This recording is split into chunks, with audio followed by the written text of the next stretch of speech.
Yesterday I was feeling pretty anxious because I was practicing as a therapist in my therapy training, and today I want to talk about how it went. First of all, I'm going to make a coffee as per usual and also some porridge for later, which I'm going to pack up in this. Trying in this. So let's get going with the coffee and the porridge, and then I'll get chatting. So feel free to skip through to the chat if you don't want to watch me making the coffee and the porridge. Let's do this. So I'm going to make a French press, and for the porridge I'm just going to do oats, a couple of bananas, and I bought some raisins yesterday. Yeah, and some oat milk. Yeah, let's do this. How is everyone doing? It's Saturday, at least it is here. I know there's different time zones which you might be in. How's that possible? Oh, don't worry. I was thinking, how have I got 2 more bananas when I've already cut 2 up, but I bought 4 bananas, that's how. Obviously. I try and stay on the screen, but no promises. Right, anyway, coffee.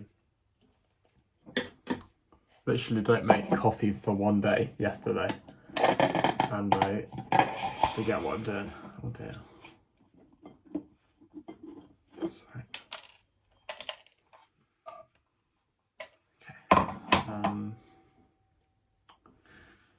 Okay. Let me give this a little brush.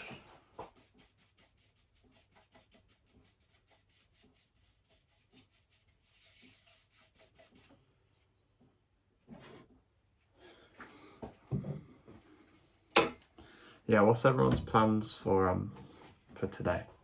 Hopefully you're not working. I am.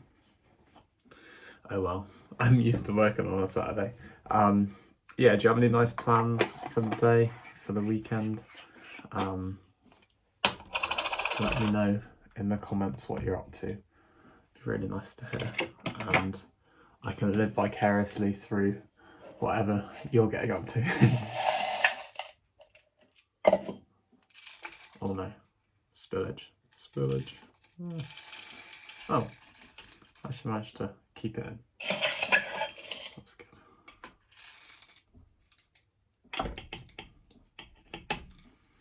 Okay. So I'm doing 15 grams of coffee. It's going to be a real test of my ability to multitask, because I need to, spillage. I need to also weigh out the oats. I mean, it's pretty minimal multitasking. It's like when you're cooking, isn't it? You're gonna have a few things on, but I could struggle with it. And then I'm gonna do 100 grams of oats. That might sound like a lot to some of you, or not a lot to some of you. I could probably have more, to be honest. I think I used to eat oats all the time, and yeah, I actually just felt like I could eat quite a lot of them.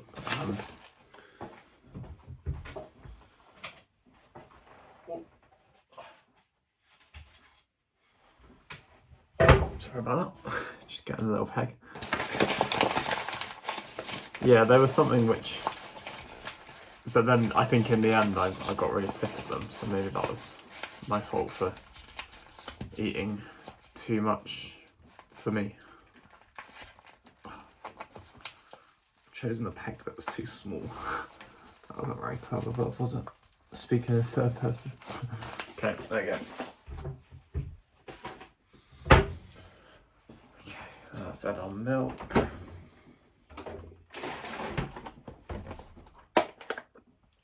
Not my wine, by the way. If any of you are remembering how I socialise without alcohol, I don't drink, but my girlfriend does occasionally. we'll start off with 250 mils of water. Okay.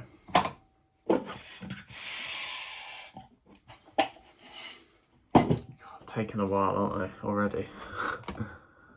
I hope you're patient. Well, I might as well get the porridge started. I'll do a little bit of cinnamon.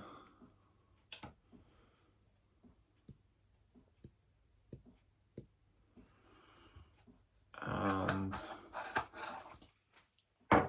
where's my spoon? Spoon. I know you can't see the porridge, but you probably don't need to. I don't think it would be the most thrilling thing in the world, to be fair. Should I cut up my banana? Yeah.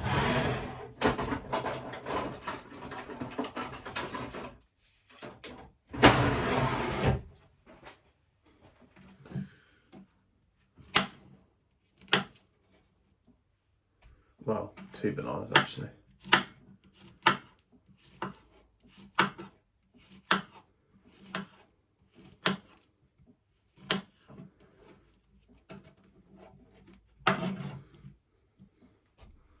I always struggle with what to have at work in the afternoon because I work till 6 and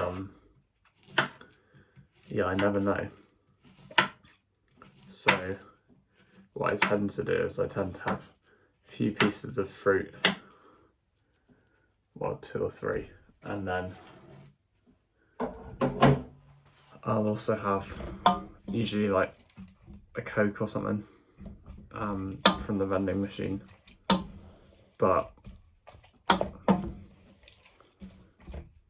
it'd be quite nice to have something a bit, but yeah, because then I get quite hungry after work before I get home, so I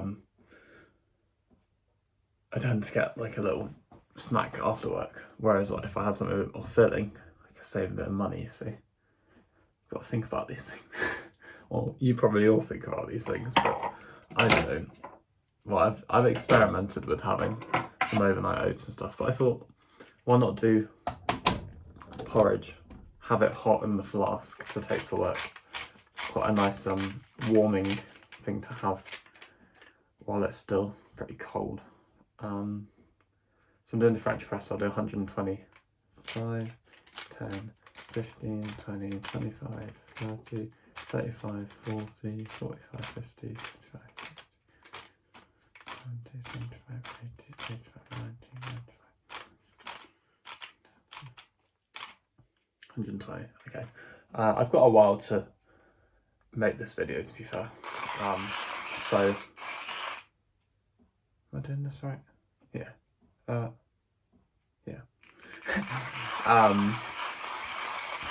Yeah, I'm actually doing alright for time, so I hope you're enjoying it. Let me know if you are, and we'll continue with the process.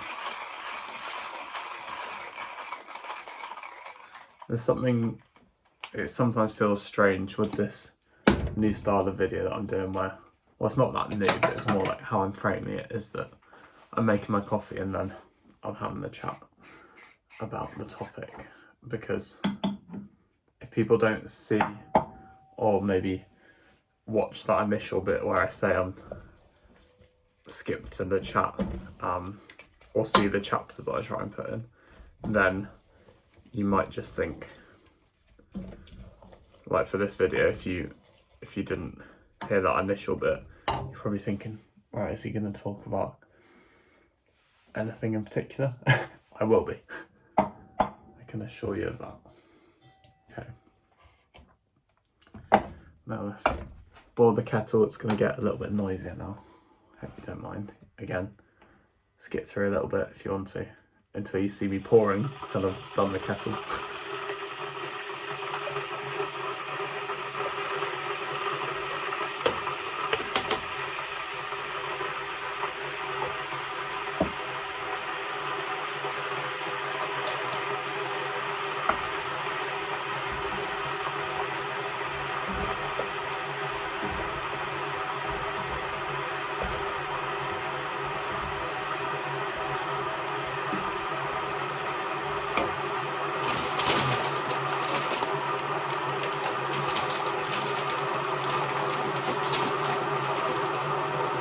Got to add my raisins.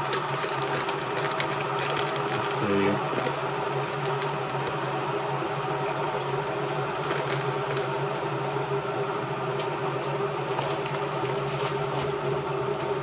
that'll do.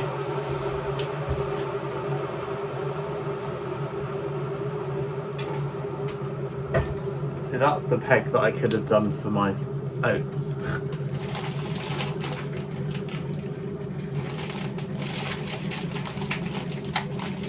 It's worked out alright.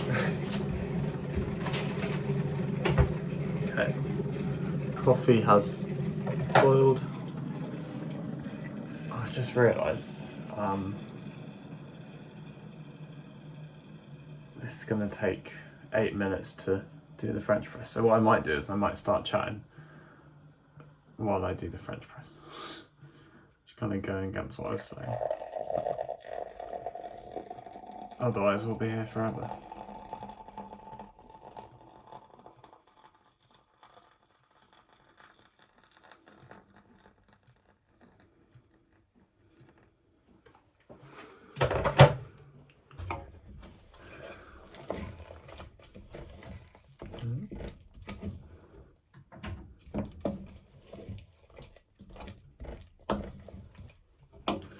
Gonna add a bit more milk.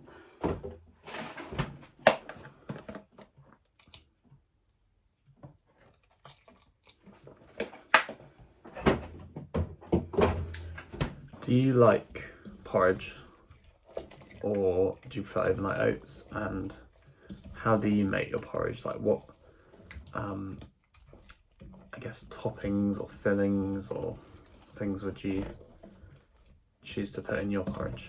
I wonder. Yeah, maybe this is my time to get back into porridge. Thing is, I always like nowadays, like if I do go back to something like porridge, I'll be like, oh, this is so nice. And then a few days later, or maybe like a week later of doing it, I'm like, I'm sick of it. So I think my issue is like, I fall very quickly into like having it every day and then getting sick of it, because it can obviously be quite heavy. And if I can overcome the heaviness, maybe by having less oats and stuff, then I could experiment with different toppings and stuff to keep it fresh and fun. Forgot to set my timer. How long have we done? Maybe like a minute or so on the French press. Okay. I'm gonna butter my peanut butter. It's quite a I hope a calming video this morning, but also quite slow. And I hope my phone storage can keep up with, well, it can last long enough. But I might just start having a chat now. And yeah.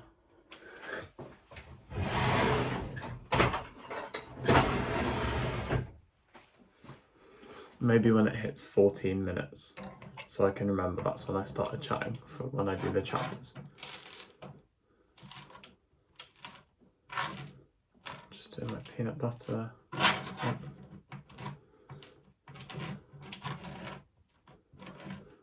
Oh, maybe a bit after.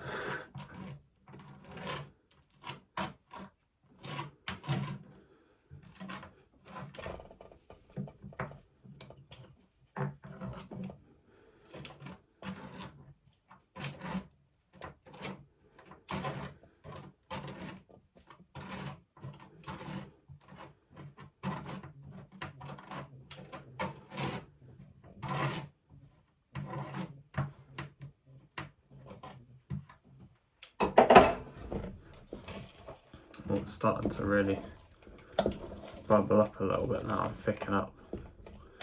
I want those bananas to soften a bit more. Okay. Let's wait till the 15-minute mark. Okay, let's start talking about yesterday's therapy training. So, if any of you saw my video yesterday, I was feeling pretty anxious because I knew that that would be the day where after it was actually 2 months of not being the therapist in like it's called skills practice, where we practice being the therapist with our course mates, and I wasn't the therapist last week, so it was the way that it works in our small groups is that then I would be either therapist or client, actually, but I thought, well, I need to push myself to be the therapist, and I did, and it went really well. I was really happy with how it went. Obviously, you can always be learning and improving, and I'm in my early stages, but I was quite proud of myself because we were learning about existentialism and Heidegger. Some of you will know more on the topic than others. Some of you might be like, what even is that? It's quite philosophical, and we were looking at sort of, I don't know, it's too early for this, but ideas around what it means to be in the world and to experience the world, and also things like belonging in the world, and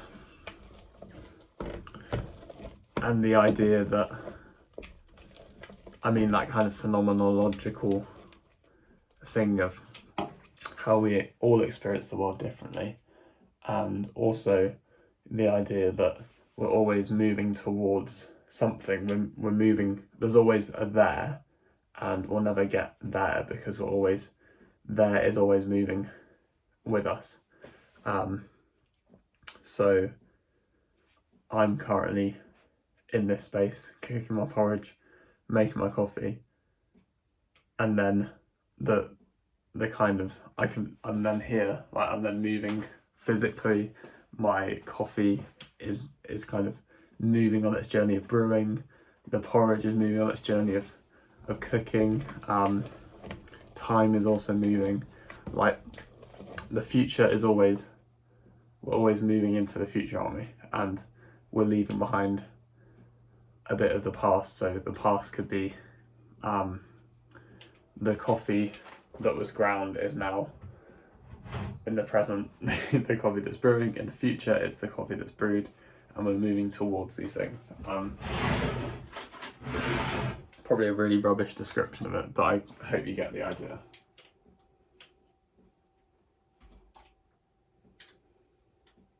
Sorry, I'm just getting rid of the top bit of the French press.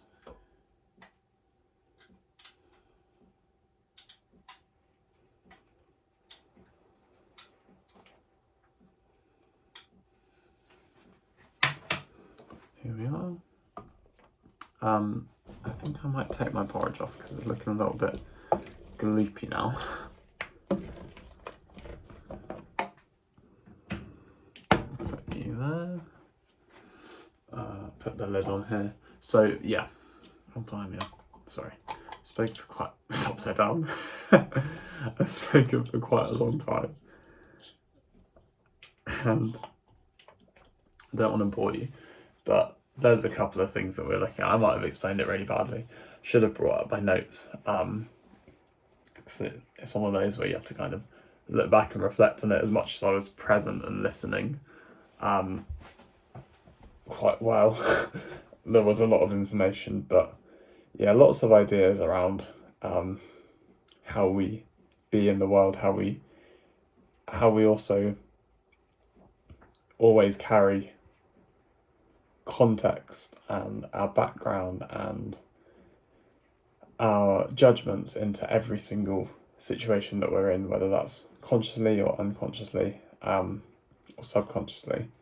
We can't have this blank slate where we look at things completely objectively, and bringing that into the therapy room, we try and be really aware, of how we are interpreting things and how we're putting our context and our views, values, preconceptions onto the client, and how we're maybe filling in the gaps or making assumptions, and being aware of those and trying to be more open, and also, even if it's necessary, kind of sharing with the client if you are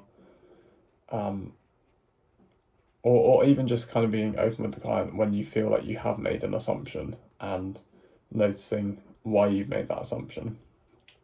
And so, yeah, there's more I could talk about there. Do I want to go into other things around that? There's something else in my mind that'll bug me. No, it's fine. Maybe I could talk about it more in another session, in another video. But basically, with skills practice, I was practicing asking questions around what I felt for the client to notice how they're feeling in their being. And it can sound a bit abstract because it is in some ways, but just exploring the feelings in the body, the feelings of being in space, in different spaces, in different environments, how that might compare to another environment, and how it felt to be in the therapy space as the client. Just very explorative.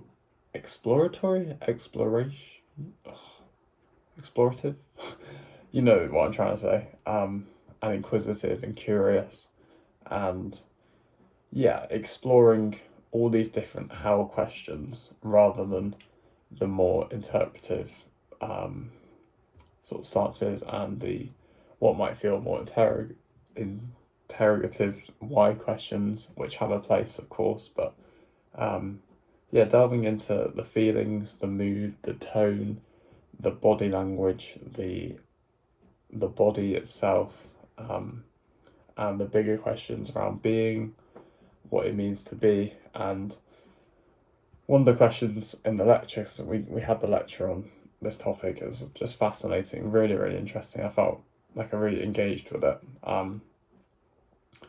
Because we were considering questions around, thinking about the nothingness.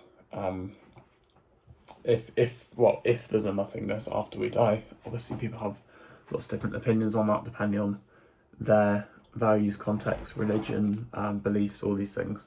And then also how we can live with intention as a result of the potential nothingness, and how we can, that kind of thing of memento mori, remember that you'll die, and how we can live our life with the knowledge of that. Okay, I'm going to pour my coffee out. It's a shame I'm not actually showing you this. It's pretty poor form for me, if I do say.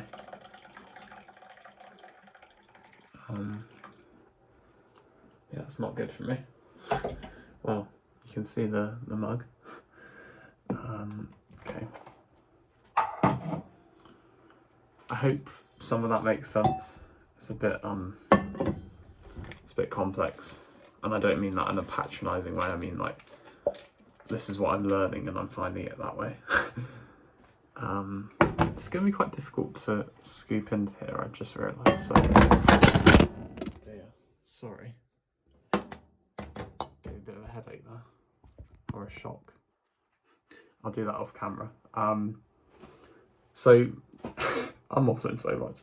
Are you enjoying the longer video of waffling? You probably will not still be here. If you're here, comment French press.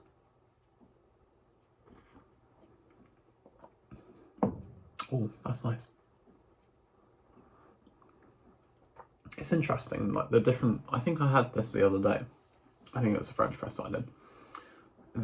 These beans, I think I've enjoyed the most with the French press, which is funny because you might remember me saying, or I'll say now, the French press historically has been one of my least favourite ways of making coffee, but now I'm really enjoying it. I think I just needed better beans, better method. Yeah, better grinding of the beans, better brewing method, all these things. Tastes lovely, bloody lovely. So, what else can I say on it? Yeah, I feel like there were lots of different avenues that I could have gone down to in terms of asking questions, but I also wasn't trying to again, like, be interpreted, and I wanted to be curious and know that whatever kind of path we went down with discussions, or the client went down, was the right path there and then. And it felt that way. I felt like I asked some good questions. I felt like I was calm. Don't get me wrong, like, the focus element, when you haven't done it in a couple of months, the intensity of focus compared to normal life, as much as I want to be focusing in real life a lot, in my interactions, when I'm in that therapy room, it feels a lot easier to do, but it's also putting pressure on myself to really focus on every word, every sentence, which obviously is impossible to be like completely locked in to what the other person's saying. But I feel like it's easier for me in that environment because, I don't know, I guess like higher stakes and stuff, because I am practicing something that I want to do as a career, and it's almost like, it's not an exam every time you're doing it, but I need to, it's training, isn't it? So there's more pressure on it, whereas like in everyday interactions, again, like, yes, I want to be as present as possible in the stakes, because it's important to be focusing when you're talking to people. That being said, it's not the bubble that is the therapy room, and that's different in itself. So it's easier, at least for me, to maybe slip up into my attention going upstairs, as I say, and focusing on, or maybe like losing focus of the present interaction, and then kind of going off in my head. That's something that I struggle with. In the therapy room, that is happening, but I know that it's so important for the session to come back into the room and try and focus there. Yeah, well, let me know if you want me to talk any more about Heidegger, existential psychology, psychotherapy, and phenomenology, or uni and therapy training more generally, because I am training to become a therapist. That's a big part of my life. It's only 1 day a week that I'm doing it, so and then the other 5 days usually I'm working in retail. But let me know. We're nearly coming up to half an hour, so I will stop it there. I hope you enjoyed the video and me making my, what is kind of slop, to be honest, of porridge, making my slightly nicer looking peanut butter on toast,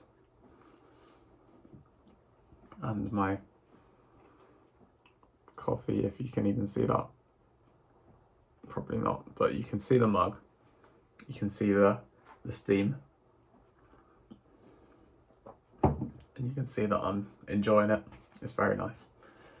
Have a lovely day. Be kind to yourselves, be kind to others, take care. Thank you so much for watching, and yeah, if you've got it up to this point, you can have another thing to comment. Is that a bit mean? Maybe. Comment raisins. Just try to be interactive, be playful, have a bit of fun here. So with that, goodbye.